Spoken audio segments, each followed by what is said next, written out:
The Chancellor has just announced 40 billion in tax rises in what is one of the most impactful budgets of recent years.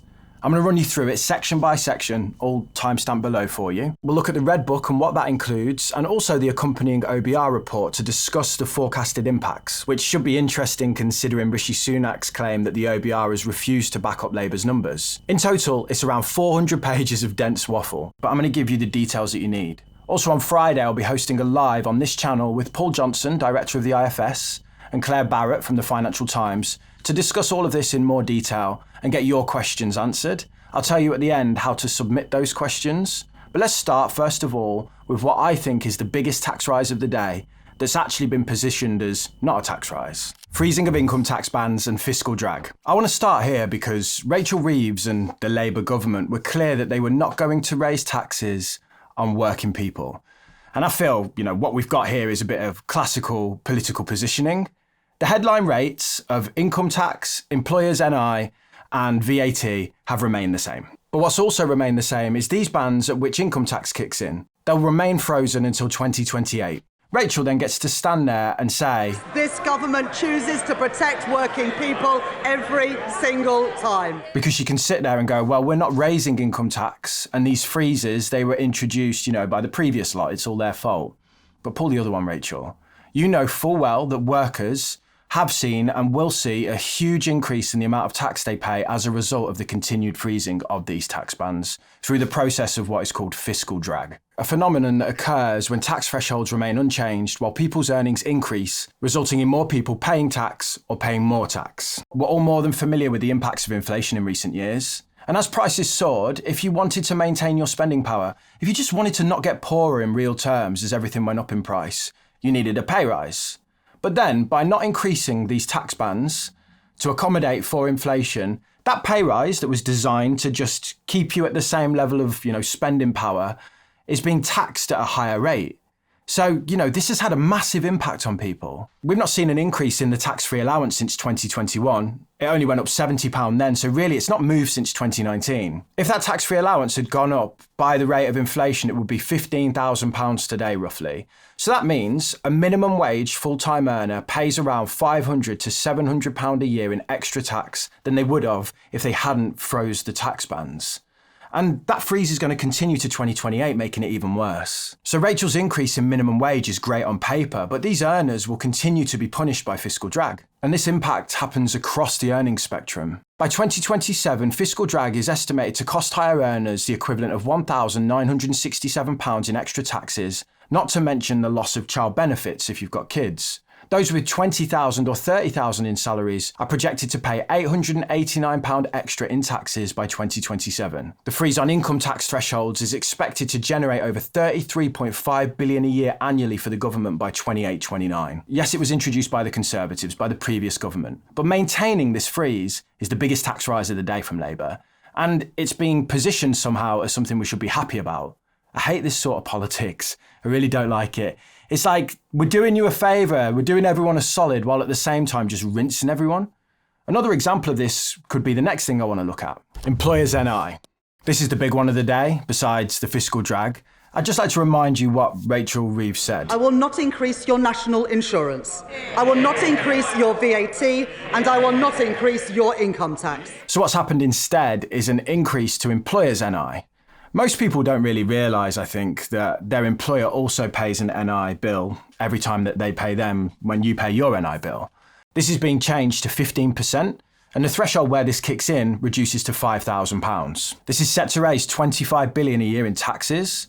And what's happened here essentially is the national insurance cuts that were given to workers by the Conservatives have now been undone through an increase on the employer side. Rachel Reeves in the past supposedly called raising employers' NI anti-business. I couldn't find the original quote, and this is coming from Laura Trott, who is on the opposition. But it does raise the question of, if Labour want to be pro-business, is this pro-business? It's the challenge of them wanting to raise taxes without taxing workers while also being pro-growth and pro-business. Small businesses do get an exemption, and this is becoming more generous. They're raising the allowance from £5,000 to £10,500. Additionally, the 100k limit is being removed, and Labour claim that 865,000 employers will pay no national insurance contributions in the coming year. But what about the impact to workers? The OBR comments on this impact on these increases. And they say, yes, it will raise the 25 billion a year long term, but they also see some negative side effects, if you will. The national insurance rise increases employer payroll costs by just under 2%. We assume that this leads to lower real wages and profits, and workers and firms reduce labour supply and demand in response, reducing labour supply by around 50,000 average hours. What they're saying there is they expect lower real wage growth as employers pass on the cost to employees, and they also expect people to lose their jobs or to stop working or reduce the amount that they're working, reducing the supply of labour by 50,000 hours or whatever they said. So does that sound like it won't impact workers?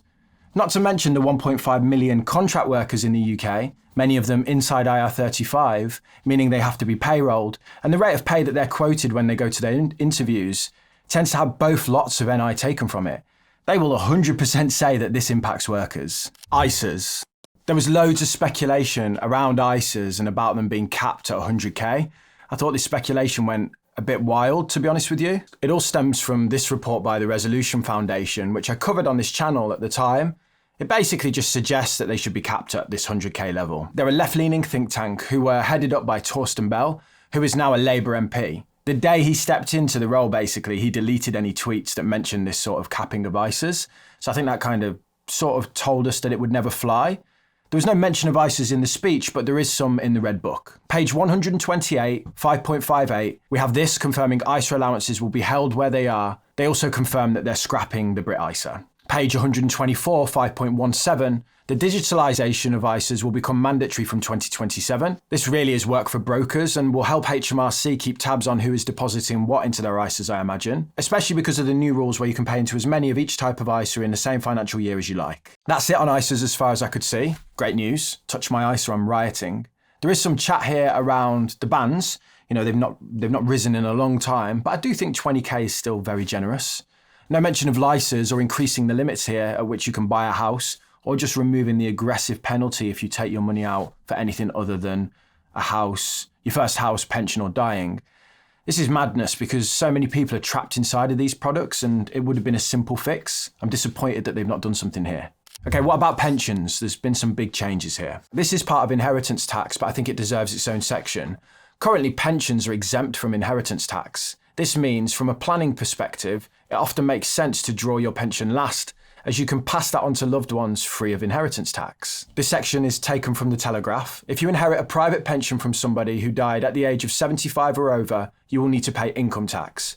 If they were under the age of 75, there is no income tax payable. So from 2027, if the total value of the estate goes above the threshold, you'll pay an inheritance tax on pensions.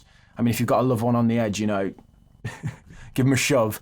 But that does mean, though, as well, if your loved one dies over 75, you'll pay inheritance tax and you'll pay income tax. Like I mentioned, though, you still get the allowances in terms of the value of the estate before you start paying it. But this will mean more households higher than the 6% currently paying inheritance tax will pay it in the future. This comes at the same time we're likely to see one of the largest transfers of wealth ever, as older generations die and pass their wealth down.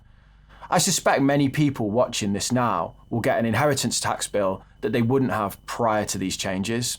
But you know, if you get a bit of spit on my lip there, if you gave me a choice between reducing the generosity of tax-free lump sums or the amount that I can pay into my pension or this, I'm going to be choosing this personally. Capital gains.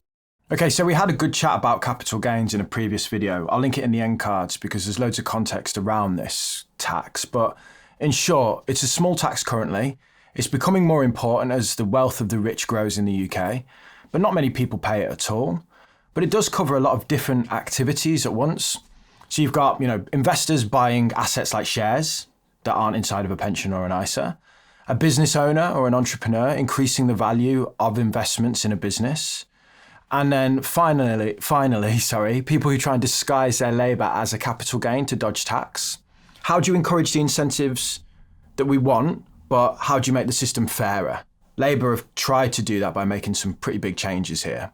They've increased the lower rate from 10% to 18% and the higher rate from 20 to 24%. This increase is less than feared. There was so much speculation here, but I still think it's a pretty big jump, especially on the lower end, which means lower rate taxpayers have seen a bigger rise in the amount that they pay than people at the higher end. This will likely mean for those who solely live off capital gains, these uber rich who just cream money off the top of their assets every year and don't pay any form of income tax, they'll end up paying more. But it also means lower earners are being punished. You know, I'm looking at people that might have a crypto portfolio that kind of has done semi-well. They could be a lower rate taxpayer and have this, asset that's outside of any form of tax wrapper, and they've got a bigger tax bill now. There's articles online from the tech sector who are breathing a sigh of relief as the rate hasn't gone up as high as they thought. But I actually think that Labour let the panic go out so that people look at this now and go, yeah, this is good news compared to that. Carried interest for fund managers is going up to 32%. This is a special way that fund managers avoid paying income tax through a deal that they struck in the UK in the 80s.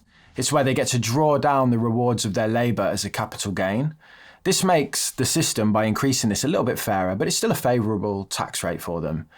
Labour then said that they would reform it further in 2026, but there's no further context on what that means. In terms of people leaving to avoid these capital gains changes, the OBR talks specifically about the carried interest point. There is evidence that tax rates are not the primary factor in determining location decisions of high net worth individuals. Overall, the costing assumes that around 12% of carried interest earners, who account for about a quarter of all carried interest gains, are at high risk of migrating within the forecast period. The OBR also thinks that significant amounts of tax planning will reduce the effectiveness of these tax rises to bring in any meaningful revenue or what has been forecasted by Labour, reducing the yield by around 60%. So the problem with this tax at this point now is I think it's going to be avoided by those who have the means to do so and then hit those who don't.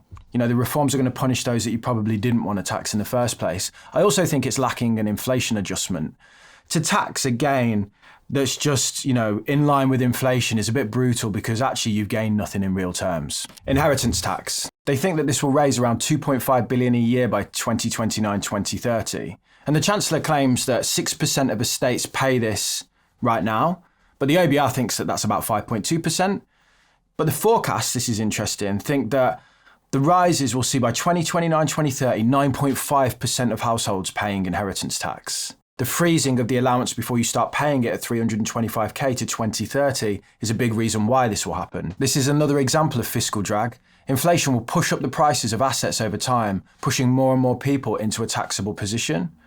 But the big one in this, apart from that affects many of us, is how pensions will be taxed from an inheritance tax perspective going forwards. I've listed a section dedicated to this below, just so you can skip to that.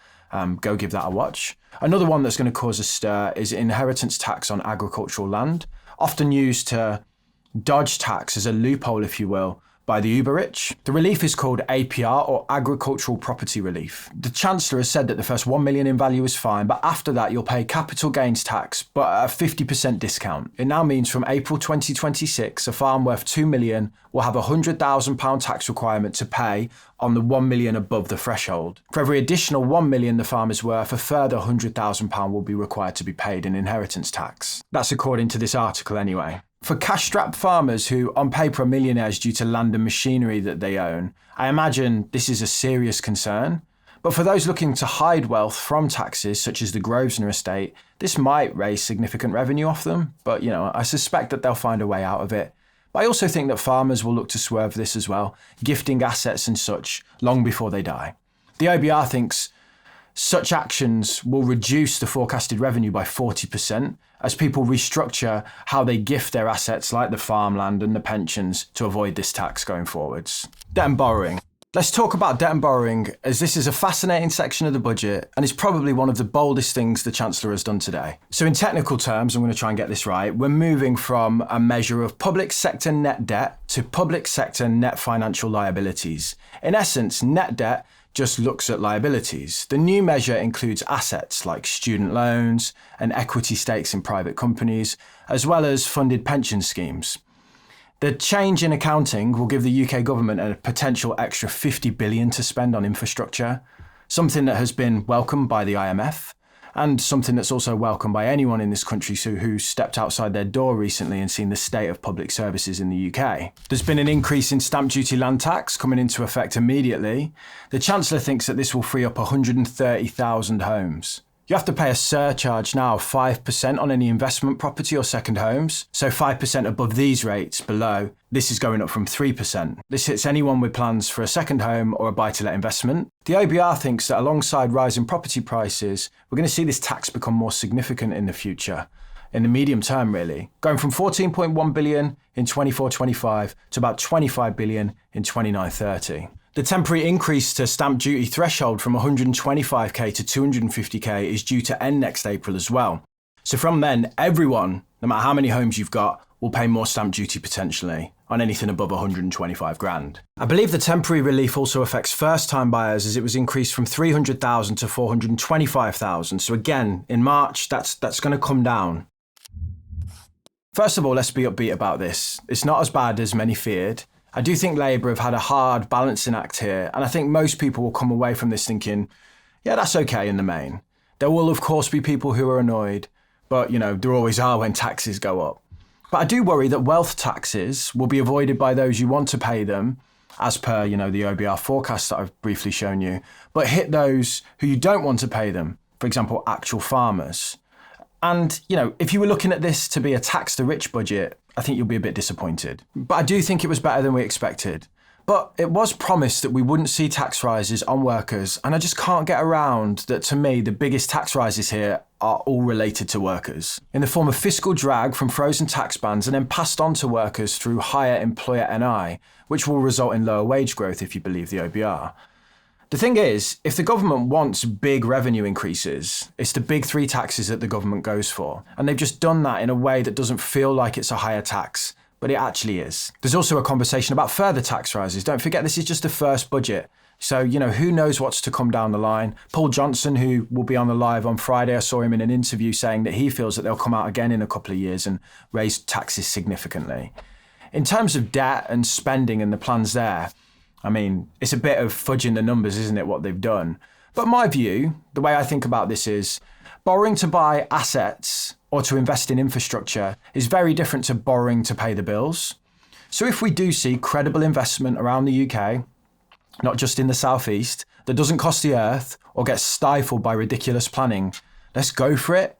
But that's a big if, isn't it? I've just skimmed bits of this today, as you don't get the budget until 2:30, so dissecting everything and spinning it out in a day is pretty tough. But that's why I've arranged the live on Friday, so I can just digest everything more and bring you the opinions of the most in-the-know people in the UK, in my opinion.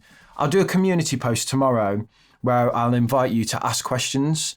Ask any questions that you like. Please leave whatever you want, well, within reason, about the budget.